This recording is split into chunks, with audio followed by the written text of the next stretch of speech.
그러나 거기 나왔던 내용 중에 뭐 명칭, 당명이 지켜져야 된다. 이런 거에 대해서는 저는 좋은 얘기다 이렇게 생각합니다. 자, 이쪽에 이제 마지막으로 하고 말씀드립니다. 네, BBS 불교방송 권금주인.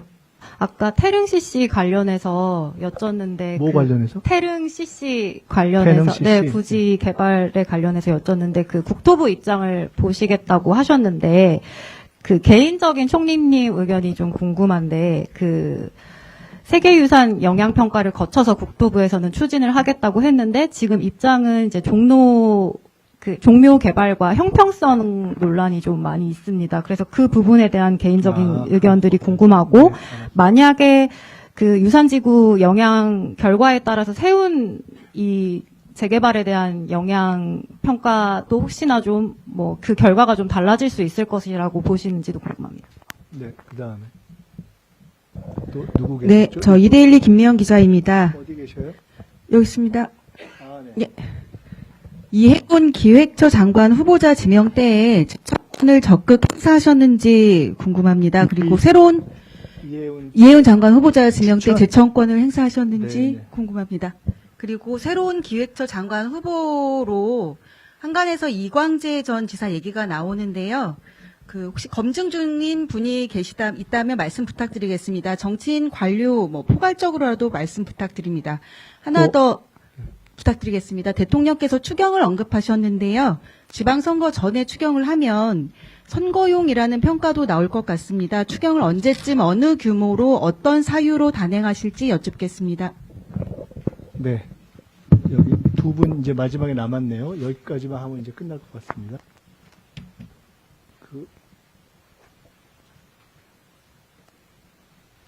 잠깐만 와보세요.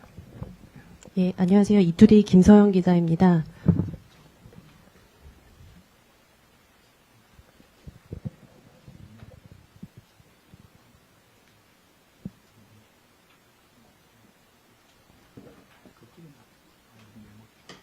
무슨 얘기인지 알겠죠?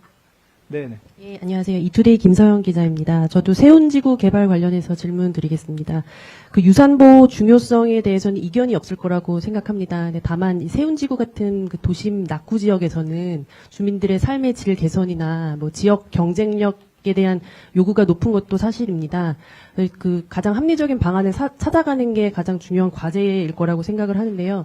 서울시 입장에서는 종묘 보호를 최대한 고려해서 기존 도시계획 안에서 지금 추진 중이고, 그리고 또 추가적인 사항이 필요하다면 정부 측과 만나서 객관적인 검증과 뭐 그런 협의를 해나가고 싶다, 이런 입장을 발표한 바 있습니다. 그렇지만 정부에서 만나는 것조차 좀 소극적이라는 그런 지적이 나오고 있는 것에 대해서 중앙과 정부, 지방의 그 협력을 강조하시는 이번 정부의 그 강조하고 계신데, 그 측면에서 협치 차원에서 이것이 잘 진행되고 있는 거라고 생각하시는지,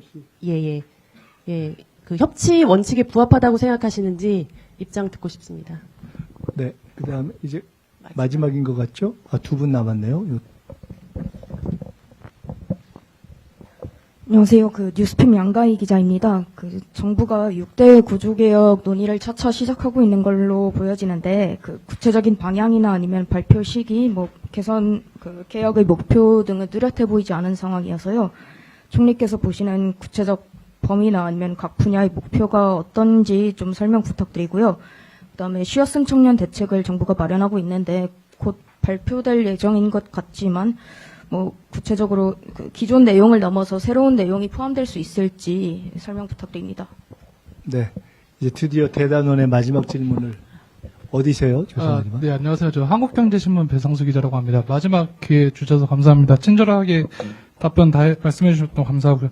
저 간단하게 하나 여쭙고 싶은 거는 그 CPTPP 관련해서 한일 정상회담 이후에 이제 가입 논의가 이제 외교부랑 산자부에서 장관님들께서도 말씀하셨는데, 총리님께서 대통령 업무 보고 때 이제 좀 후쿠시마 농수산물 관련해서 좀 유의 깊게 봐야 된다 이렇게 말씀하셨던 게 기억이 나서요. 그래서 향후 절차가 어떻게 되는지 그리고 어떻게 보시는지 궁금합니다. 네, 감사합니다. 마지막 질문 제가 간단히 말씀드리겠습니다.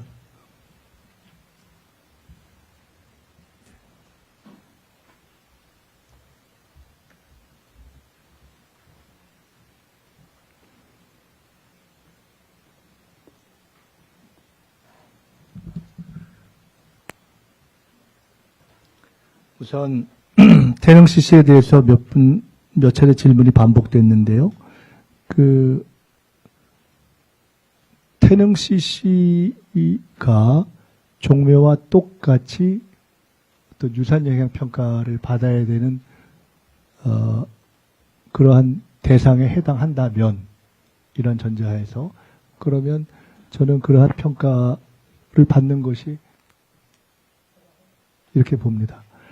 그 구체적인 데 대한 판단은 아까 말씀드렸듯이 국토부를 중심으로 했을 것이기 때문에 거기서 더 그 사안에 대한 추가적 설명들이 진행될 것이라고 보고 저도 지켜보면서 조금 더 제가 직접 관여해서 더 깊이 논의하거나 대국민 설명이 필요하다고 판단되면 그렇게 하겠습니다. 이해훈 기획예산처 장관 후보자와 관련해서는 제가 그 후보가 지명될 것이다 하는 것을 사전에 인지하고 있었습니다. 그 부분에 대해서 말씀드리면 될 것 같고요. 다만 동시에 제가 개인적으로는 통상적인 정치 활동이나 어떤 보도 이런 것을 통해서 알거나 확인되는 것 외에 사실은 윤호개인 활동이나 또는 이번에 문제가 되는 갑질이나 또는 개인적인 자제분들 관련한 그런 시비에 대해서는 당연히 알지 못하고 있었습니다. 그런 선상에서 그 지명의 취지가 일정한 예산 부분에 대한 경험을 가진 분으로서 보수 진영에 속했던 경험을 가진 분을 포함시키는 것이 좋겠다는 임명권자의 취지를 이해했기 때문에 제가 그 부분을 인지하고 청문회까지 가는 과정을 지켜봤고요. 또 그 중간 과정에서 저는 적어도 청문회까지는 가는 것이 좋겠다는 생각을 갖고 그런 입장을 저도 가지고 있었습니다. 이광재 전 지사, 전 의원님 질문을 주셨는데 사실은 이 자리가 이광재 전 의원님께 대한 말씀을 드리는 자리가 적절할지는 제가 잘 모르겠지만은 기왕 얘기 나왔으니까 오늘은 제가 상대적으로 여러 가지 사안들에 대해서 그냥 좀 편하게 다 말씀을 드리겠다고 했기 때문에 이광재 전 지사께서 최근에 강원도지사 출마를 이제 접고 양보하고 하는 입장을 펴신 것을 봤고 그것이 이광재 지사 입장에서는 두 번째인가 아니면 세 번째인가 양보다라고 하는 것을 제가 봤습니다. 정확하게 어떤 건지 모르지만 하여간 그렇지만은 세 번째에 해당하겠네요. 제가 강원도지사 출마하러 가실 때 제가 그때 당에 제가 지방선거 총괄본부장이었는데 그때 어려울 때 본인이 가서 당 지지율이 낮은 상황에서 그거를 극복했던 경험이 있는 것을 제가 알고 있고 그 뒤에 현재의 지역구도 어려울 때 막판에 당의 권유를 받아들였던 것을 알고 있고 이번에도 상당한 경쟁력을 가지고 있는데 그렇게 선택하신 것을 알고 있어서 젊을 때부터 오랫동안 보아온 입장에서 인간적으로 참 마음이 아프다. 사실 그런 진짜로 마음이 아픈 그런 정이 있습니다. 그래서 마음이 아프기도 하고 또 이광재 전 지사를 도우려고 했던 분들도 실망이 컸을 것이어서 참 그런 경우에 정치인들이 주변 분들에게 갖는 미안함이 얼마나 큰가를 제가 잘 알고 있기 때문에 그에 대한 어떤 공감도 큽니다. 그래서 워낙 역량이 탁월하신 분이어서 앞으로 지금까지도 그랬고 앞으로도 국가적으로나 여러 차원에서 여러 역할을 하셨으면 좋겠다는 그런 진심으로 기대를 가지고 있다는 말씀을 드립니다. 추경과 관련한 얘기는 현재 논의된 바가 없고요. 혹시 추경을 선거 전에 해야 되는 상황이 발생한다면 적어도 현재 정부 입장에서는 선거 때문에 선거를 고려해서 추경을 해야 될 정도로 죄송한 말씀이지만은 그걸로 뭔가 정부의 지지율을 받쳐야 할 정도로 지지율이 낮은 상황이 아니지 않습니까? 솔직히.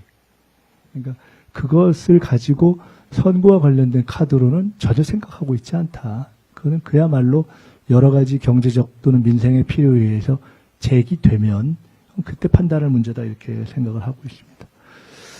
그 서울시와의 협의는 제가 국토부 장관이 서울시장과도 전에 한번 면담한 것도 알고 있고 그 전후에 가급적 부동산 문제를 특히 서울 부동산 문제를 풀어가는 데 있어서 서울시와 중앙정부가 협의를 해가면서 푸는 것이 더 효율적이기 때문에 그러한 입장을 취하려고 한다라는 어떤 자세를 그때 제가 들어서 알고 있는 바가 있습니다.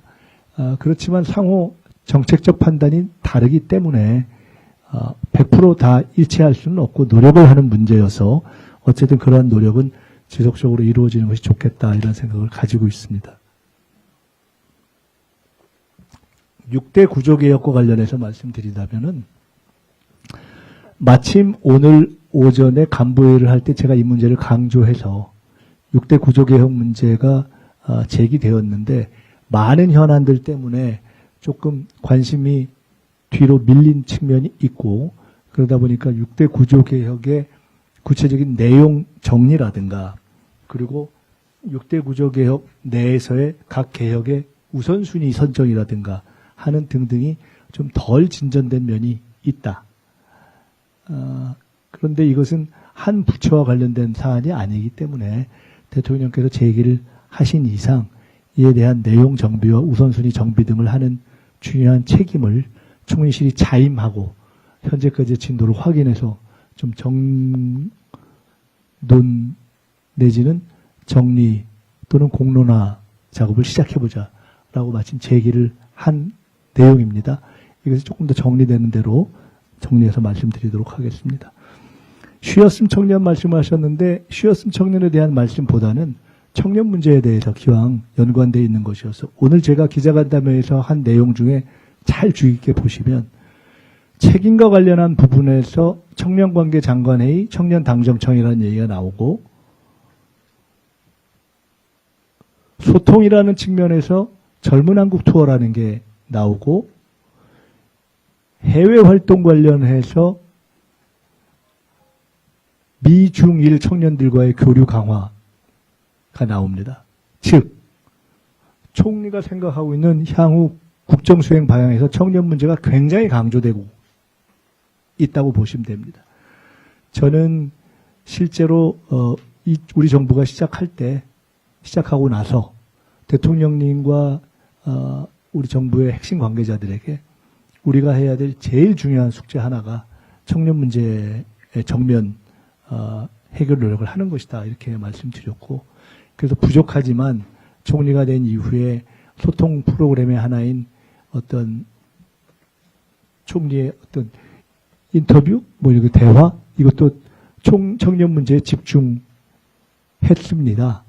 그리고 청년관계 장관회의도 올해 곧 하는데 전 부처에 걸쳐 있는 청년관계 이슈를 다루는 것을 처음으로 플랫폼을 만든 것이고 청년당정회의는 제가 쉽게 말해서 당정청회의 같은 그러한 정부적 이슈를 다루는 것이 아니라 청년 관련 이슈를 다루는 당정협의를 필요하면 총리 훈령을 제정해서라도 하겠다는 제 의지를 갖고 추진하는 겁니다. 그래서 이제는 정말 청년 문제에 대해서 당정이 독자적으로 논의할 수 있어야 된다고 보고 특히나 제가 젊은 한국 투어를 소통의 방식으로 말씀드린 것은 국정토론회나 온라인 국정문답은 앞으로 각종 사안에 대해서 예를 들어 국무회의나 업무보고 또는 오늘 같은 자리가 다 너무 주제가 많아서 하나의 주제, 가령 응급실 뺑뺑이 하나 또는 영어평가 하나 또는 관세협상 설명 하나 이렇게 딱 하나의 원 포인트 가지고 30분이든 1시간이든 제가 직접 실시간으로 온라인 국정문답을 국민들과 하고 필요하면 해당 부처의 장차관들과 관계자와 같이 하겠다는 뜻인데 그렇게 국정토론, 국정문답 그리고 이 삼청동 오픈하우스와 함께 하는 것이 젊은한국 투어입니다. 그것은 제가 새벽 총리로서 각종 현장 활동을 비교적 좀 많이 한 편인데 올해에는 그 현장 활동을 크게 투트랙으로 해서 일반 다양한 그동안 했던 민생 현장은 가급적 새벽에 가고 제가 평상시에 낮에 하는 것은 청년층에 집중하겠다는 겁니다. 대학가든 뭐 청년기업이든.